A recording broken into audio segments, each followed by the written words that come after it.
Bonjour à tous et bienvenue pour ce nouvel épisode de l'Overcut RF1. Au cours de ce nouvel épisode, nous allons donc débriefer cette séance de qualification qui a eu lieu au Portugal sur le circuit de Portimao. À travers la Q1, la Q2 et la Q3, nous allons donc voir quels sont les enseignements à retenir de cette séance de qualification. Et par la suite, nous verrons ce que l'on peut espérer pour la course de demain. Et tout cela, c'est ce que nous allons voir dans l'Overbrief.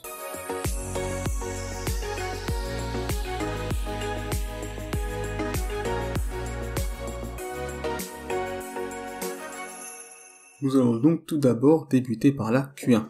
La Q1 a donc été marquée par les éliminations de Nikita Mazepin qui partira 20ème, Mick Schumacher 19ème, à la 18ème place on retrouve Nicolas Latifi, 17ème Lance Stroll et enfin 16ème Daniel Ricciardo.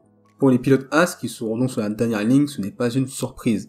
Comme je l'ai dit lors de mes précédentes débriefs de qualification, As a fait une croix sur cette saison 2021 et se concentre donc sur 2022, ce qui fait de fait que la monoplace de cette saison n'est pas très performante, et il est donc logique qu'il soit en fond de grille, et qu'il possède la moins bonne voiture du plateau. Latifi quant à lui a été devancé d'une demi-seconde par George Russell qui a réussi à en passer en Q2, et qui a donc réalisé une belle performance. Latifi, la qualification c'est pas forcément son point fort, donc c'est pas surprenant qu'il se fasse devancer par Russell. Nous allons donc évoquer maintenant les deux éliminations surprises de cette Q1, en effet puisque tout d'abord Lance Stroll partira 17ème, et constitue donc, comme je l'ai dit, une vraie surprise. C'est l'inverse finalement de ce qui s'était passé lors des deux premiers Grands Prix de la saison entre Vettel et Stroll, puisque lors de ce week-end et dans ses qualifications, Vettel a été mieux, plus à l'aise, tandis que Lance Stroll a eu un peu plus de mal, il a eu beaucoup plus de difficultés, et donc ces qualifications pour les pilotes canadiens risquent de compromettre très fortement le Grand Prix. Mais l'énorme surprise de cette Q1, c'est donc l'élimination de Daniel Ricciardo, qui partira 16ème.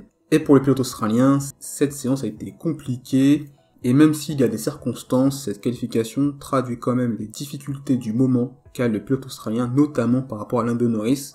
Pour le moment, il n'est pas complètement intégré dans la monoplace, également au sein de l'équipe, donc ça va prendre du temps pour le pilote McLaren, et au fur et à mesure des Grands Prix, il sera de plus en plus à l'aise et performant, et donc il faut être patient avec lui. Dans cette Q1, il est important donc de noter les belles performances de Lando Norris, qui est donc deuxième, et qui a donc mis plus d'une seconde à Daniel Ricciardo, et Esteban Ocon qui est quatrième, et donc souligner le passage en Q2 de George Russell. On passe donc à la Q2, qui a donc été marquée par les éliminations de Kimi Raikkonen, 15ème, Yuki Tsunoda, 14ème, à la 13ème place, Fernando Alonso, 12ème, Antonio Giovinazzi, et enfin 11ème, George Russell. Concernant donc les Alfa Romeo qui partiront 15ème et 12ème, à travers les éliminations surprises de Ricciardo et Stroll, elles sont à leur place. Même s'il faut souligner malgré tout la très belle performance de Giovinazzi, qui vient devancer Alonso et Tsunoda, et qui met 6 dixièmes à Kimi Raikkonen. Pour Yuki Tsunoda, qui est donc 14ème qui ne passera pas en Q2, il est donc à 4 dixièmes de Gasly, et c'est donc dommage qu'il ne passe pas en Q3, même si pour Gasly, ce passage en Q3 a été limite. Mais Yuki Tsunoda est un rookie, il est toujours en apprentissage, et donc, avec Gasly comme équipier, ce n'est pas simple d'être performant et d'être très rapide, notamment par rapport à lui, pour l'heure actuelle. Mais comme Daniel Ricciardo, ça fait partie du processus, mais au fur et à mesure, il va progresser et être de plus en plus performant et se rapprocher de Gasly. Pour Fernando Alonso, sa 13ème place est une continuité des qualifications qui a eu lieu il y a 2 semaines à Imola, puisqu'en effet, il est toujours en retrait en performance pure par rapport à Esteban Ocon. Il a été à la fois en Q1 et également en Q2. Puisque lors de la Q1, il était à 7 dixièmes d'Ocon, et pour cette Q2, il est donc à 8 dixièmes, ce qui sont donc des écarts assez importants pour deux pilotes possédant la même monoplace. Et enfin 11ème, la grosse surprise George Russell, qui est quand même à moins d'un dixième du passage en Q3, et ce qui est donc un superbe résultat pour l'équipe Williams. Et cela montre à quel point George Russell est très performant dans l'exercice des qualifications. Il ne reste plus qu'à confirmer en course, mais avec cette position-là, on peut quand même espérer qu'il puisse marquer des points, pourquoi pas, lors de la course de demain. Pour cette Q2, il est donc important de mentionner les belles performances de Norris 3ème et Ocon 4ème, et surtout le passage en Q3 de Sebastian Vettel, qui a donc été l'auteur d'une très belle performance, lui qui avait pourtant eu pas mal de difficultés lors de ses deux premiers Grands Prix. Petit à petit, on voit que pour le pilote allemand, c'est de mieux en mieux, et c'est donc prometteur pour la course de demain et la suite de la saison. Nous allons donc passer maintenant à la Q3.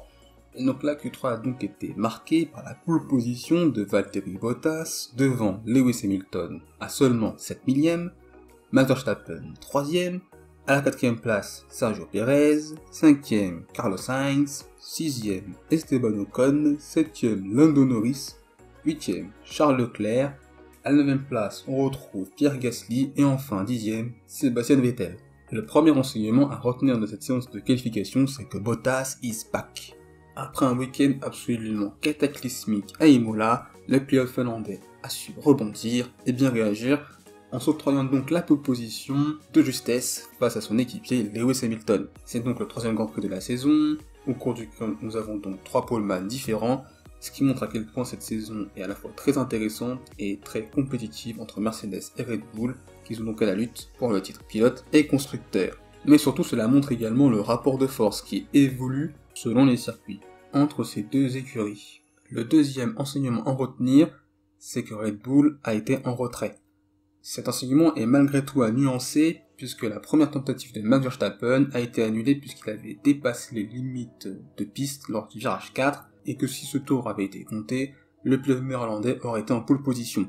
Malheureusement par la suite, il n'a pas été en capacité de réitérer ses tours en respectant les limites de piste.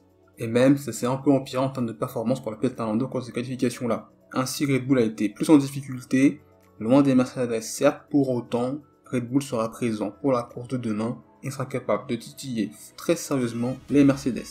Le troisième enseignement à retenir, c'est donc la superbe performance du pilote français Esteban Ocon, puisqu'il a été performant tout au long de cette séance de qualification, que ce soit à la fois en Q1, en Q2 et en Q3. Il conclut donc cette Q3 par une 6e place, à seulement 3 millièmes de Carlos Sainz 5e. Cela montre à quel point le pilote français a été très performant et très compétitif, et que l'Alpine a vraiment progressé, a été à la lutte avec les Ferrari et les McLaren, ce qui est de bon augure pour le Grand Prix de demain. Il est donc important de mentionner la belle performance de Carlos Sainz, qui partira 5e, et qui a donc mis 3 dixièmes à Charles Leclerc, et également mentionner la présence de Vettel en Q3, qui a eu quand même pas mal de difficultés en ce début de saison. Ainsi que peut-on espérer pour le Grand Prix de demain? Eh bien selon moi, le Grand Prix de demain risque d'être très intéressant et passionnant à suivre. C'est un Grand Prix très intéressant qui se profile, puisque l'on a aux 4 premières places les deux Mercedes et les deux Red Bull qui partiront donc en pneu médium, qui est a priori la meilleure stratégie pour le Grand Prix de demain. C'est un Grand Prix qui devrait normalement se dérouler sur un arrêt, dans des conditions, on va le dire, normales. Au contraire donc d'Imola, ça va donc constituer un duel 2 contre 2 entre les Mercedes et les Red Bull, au cours duquel, dans ce Grand Prix, 2 éléments vont être essentiels et cruciaux. Tout d'abord le départ, puisqu'il va impacter l'ordre entre les Mercedes et les Red Bull, ce qui pourrait donc influencer à la fois des stratégies en termes de rythme pour chaque pilote, mais également le rythme de course qu'il va avoir lors de ce premier relais, qui va être crucial pour briller lors de ce Grand Prix. Parce qu'en effet, ce premier relais va permettre de voir les rapports de force qu'il y aura entre Lewis Hamilton, Valtteri Bottas, Max Verstappen, Sergio Pérez, voir finalement si le rythme entre les 4 pilotes sont semblables, s'il y a des pilotes parmi eux qui sont plus rapides que d'autres. Ça pourrait donc conduire à tester des stratégies audacieuses afin de bouleverser le Grand Prix, de mettre un peu de bazar et prendre l'ascendant sur son adversaire. L'élément clé, selon moi, ça va donc être Sergio Pérez, puisqu'il va falloir voir son rythme de course s'il sera capable, lui, de suivre en termes de rythme les Mercedes et Max Verstappen. Puisque selon moi, si Red Bull veut gagner, Red Bull aura besoin d'un très bon Sergio Pérez. Avec la Red Bull numéro 1, on l'a souvent vu l'année dernière, avec Albon, avec Gasly, c'était très compliqué, puisque ces deux pilotes n'avaient pas le même rythme que Verstappen en course. Donc à voir a priori si dans une course où il n'y aura pas de pluie, si Pérez sera capable de suivre le rythme des Mercedes et de Red Bull, qui est selon moi une nécessité si Red Bull veut briller demain lors du Grand Prix. Selon moi, il est très difficile de pronostiquer le vainqueur de ce Grand Prix parmi les 4, et très difficile de même de pronostiquer le podium, puisque comme je l'ai dit, le départ et le premier relais va donc conditionner la course de demain. Et il est donc important de mentionner cette lutte qu'il y aura pour la dernière place du top 5, finalement qui sera le meilleur des autres. Et pour moi, c'est une bataille qui va se jouer entre les pilotes Ferrari, Lando Norris et Esteban Ocon, puisque selon moi ce week-end, AlphaTauri et Aston semblent légèrement plus en retrait.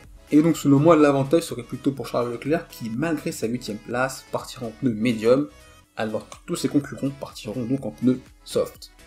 Et comme on l'a vu, les pneus soft ça va être assez compliqué de les exploiter demain en Grand Prix, donc à voir comment les autres pilotes qui seront en pneu soft vont être capables de s'en sortir et de se débrouiller, mais pour le monégasque, cette différence pneumatique constitue un fort avantage. Et donc cette bataille pour la 5ème place, cette place du meilleur des autres, va être selon moi une course très animée, très intéressante à suivre, de même que pour savoir qui va gagner ce Grand Prix et qui sera sur le podium. Et vous, quel est votre avis au sujet de cette séance de qualification? Quels sont vos tops, vos déceptions de cette séance de qualification-là? Quelles sont vos attentes, vos espérances pour la course de demain? Pour vous qui sera donc le vainqueur de ce Grand Prix, votre podium, voire même votre top 5? N'hésitez pas à le mettre en commentaire ou sur mes réseaux sociaux, à la fois sur Twitter, Instagram et Facebook. Il suffit juste de taper l'Overcut LF1 et vous nous trouverez. N'hésitez pas à liker, partager cet épisode, également à vous abonner. Je vous souhaite le meilleur. Salut!